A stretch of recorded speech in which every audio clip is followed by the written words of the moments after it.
नमस्कार आदाब। आप देख रहे हैं ऑन रिकॉर्ड मीरा भाईंदर।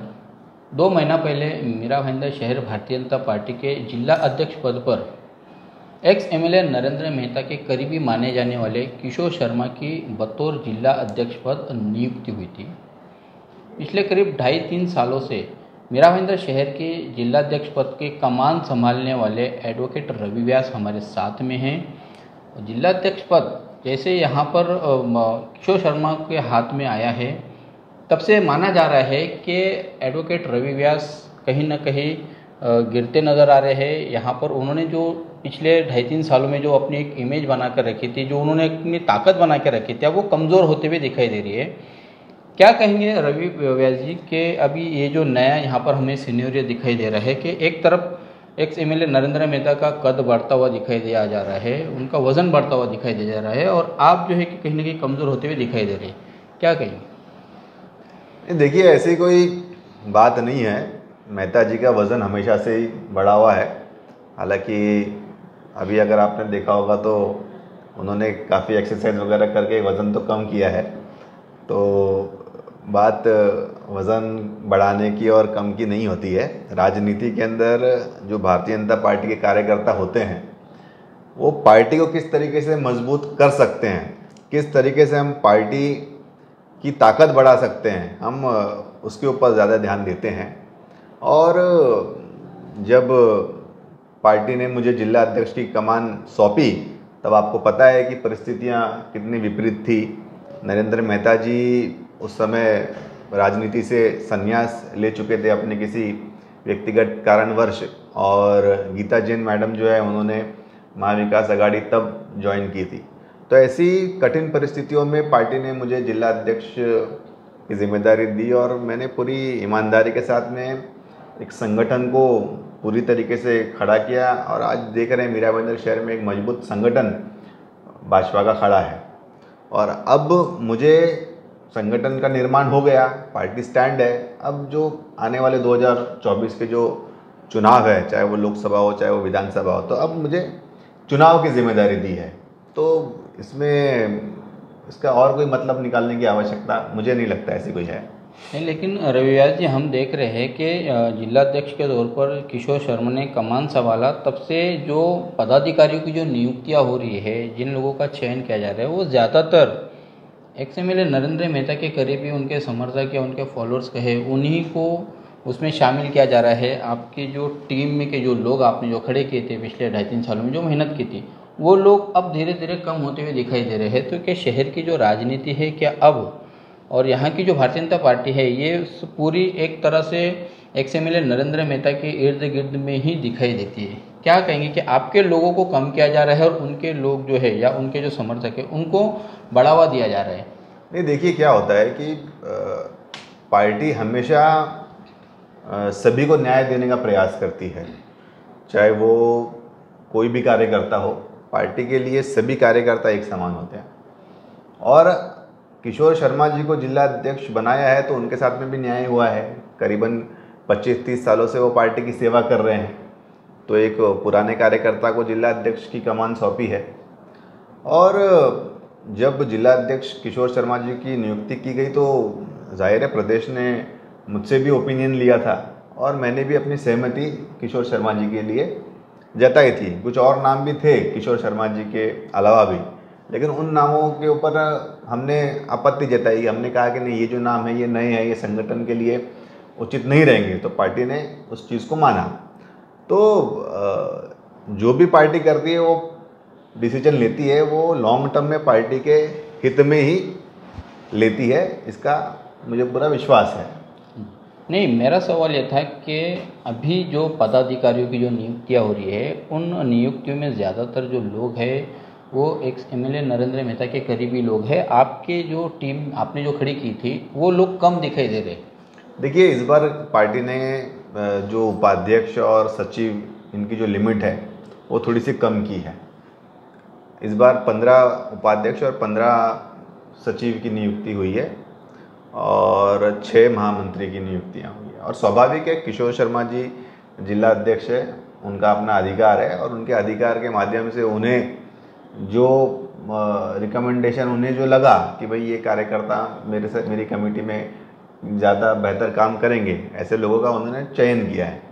लेकिन भाजपा इतना विशाल संगठन का समूह है कि यहाँ पे हर एक कार्यकर्ता को एक उसके लिए एक जवाबदारी निश्चित कर दी जाती है। और हमारे जो कार्यकर्ता है वो चाहे उपाध्यक्ष के पद पे हो या सचिव के पद पे हो या फिर एक सक्रिय सदस्य बन के क्यों ना वो हो या फिर कार्यकारिणी सदस्य बन के क्यों ना हो, कार्यकर्ता की जो कैपेसिटी होती है वो इम्पॉर्टेंट है। कुछ लोग होते हैं जो पद पे बैठते हैं लेकिन आउटपुट उतना नहीं दे पाते हैं। कुछ ऐसे होते हैं जिनके पास में कोई पद नहीं होता है लेकिन फिर भी उनका समाज के अंदर या संगठन के अंदर या अपने अपने प्रभाग के अंदर जो वर्चस्व होता है या उनके काम करने की जो क्षमता होती है वो काफ़ी ज़्यादा होती है। तो पद तो एक व्यवस्था है, लेकिन जो कार्यकर्ता होता है जो खुद के कर्तव्य पे या कर्तृत्व पे जो काम करता है वो अपनी पहचान बिना पद के भी बनाता है। और कई सारे ऐसे कार्यकर्ता है जो पार्टी के लिए आज भी ईमानदारी से कार्य कर रहे हैं और उनका कद समाज में बहुत बड़ा है। रविश जी, आपने जो टीम खड़ी की थी, जो लोग आपके मानने वाले हैं, जो आपके करीबी है, आपके समर्थक हैं, उन लोगों का भ्रम निराश होता हुआ दिखाई दे रहा है कि उन लोगों की आशाएं जो कम होती हुई दिखाई दे रही है कि कहीं ना कहीं उन्हें ऐसा लगता है कि शायद आने वाले चुनाव में उन्हें मौका ना मिल पाए, क्योंकि जो इच्छुक उम्मीदवार है उनकी फहरिस्त तो बहुत ज़्यादा है, उनकी यादी बहुत बड़ी है। अब ऐसे में अगर जो हम लोग आज का माहौल देख रहे हैं कि एक से मिले नरेंद्र मेहता के पाले में ही पूरी भारतीय जनता पार्टी जाती हुई दिखाई दे रही, तो आपके टीम के आपके संगठन के जो लोग थे वो कहीं ना कहीं अपना राजनीतिक भविष्य वो अंधेरे में देख रहे हैं, क्या कहेंगे आप? देखिए, ऐसी कोई बात नहीं है। क्या होता है कि महानगर पालिका के चुनाव का भी समय है, उसके पहले लोकसभा के चुनाव है, विधानसभा के चुनाव भी हो सकते हैं कि लोकसभा विधानसभा साथ में हो जाए। तो कहीं ना कहीं महानगर पालिका की जो बात है वो अभी कहते हैं ना कि दिल्ली दूर है, और जब लोकसभा और विधानसभा के जब चुनाव होंगे तो इसके बाद में महानगर पालिका की हम चिंता करेंगे।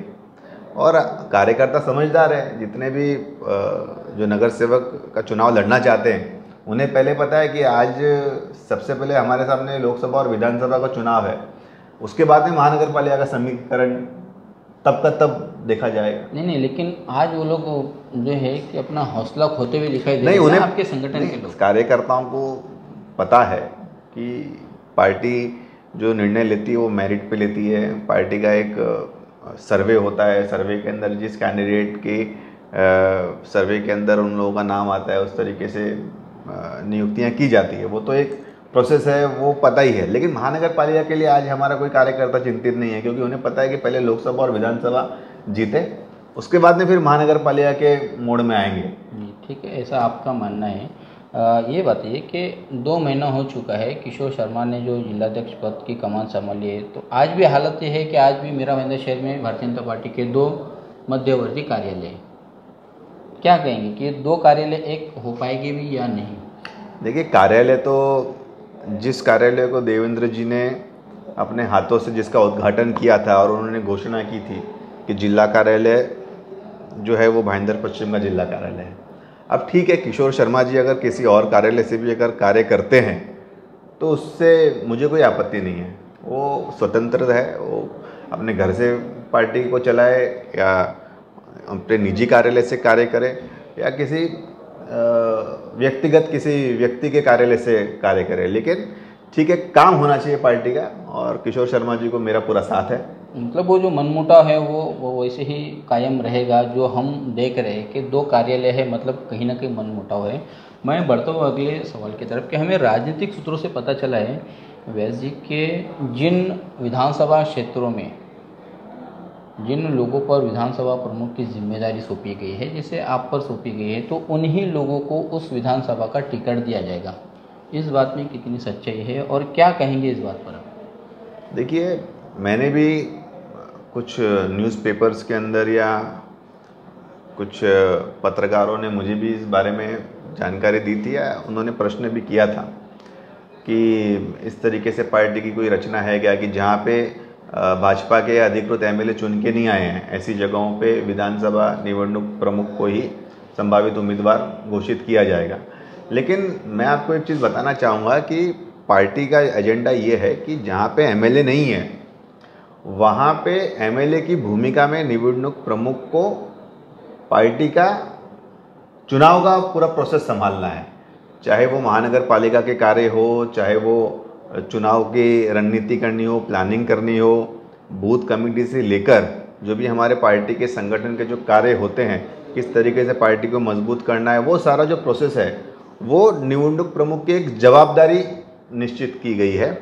चाहे वो पक्ष को मजबूत करने की बात हो या पक्ष के अंदर जो भी व्यवस्था उपलब्ध कराने की बात हो, तो वो सारी जिम्मेदारी निवडणूक प्रमुख पे होती है।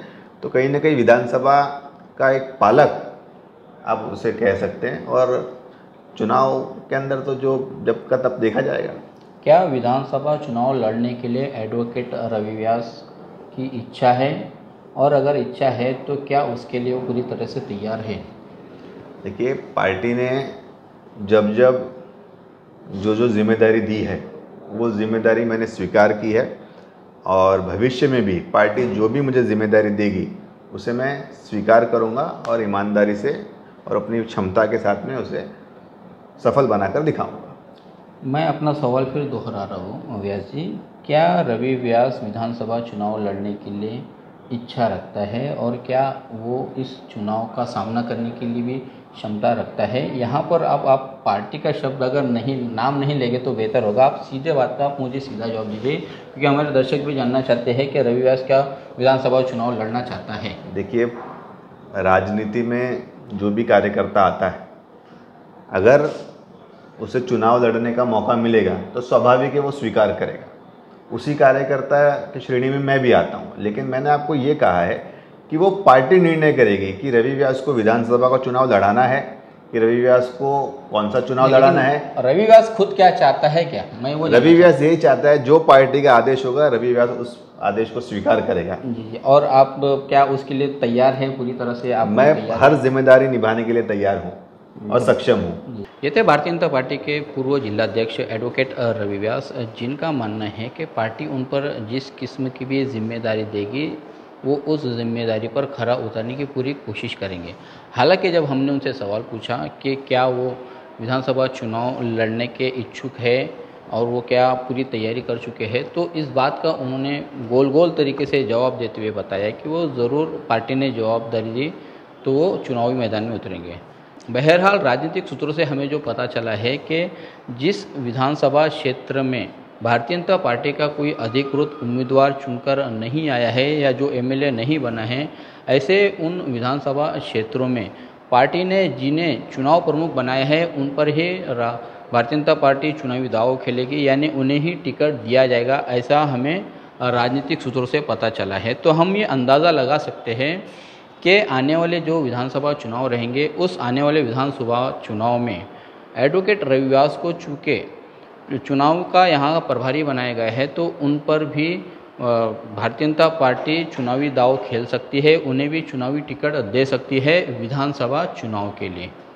ये तो आने वाले समय में ही पता चलेगा कि भारतीय जनता पार्टी मीरा भाईंदर शहर में किसे अपना अधिकृत रूप से उम्मीदवार घोषित करेगी, लेकिन उन्होंने जो यहाँ पर उम्मीद जताई है उस उम्मीद के मुताबिक वो चुनावी मैदान का सामना करने के लिए पूरी तरह से तैयार दिखाई दे रहे हैं। आप देख रहे हैं कैमरामैन आरिफ कुरैशी और साबिर शेख के साथ ऑन रिकॉर्ड मीरा भाईंदर। धन्यवाद।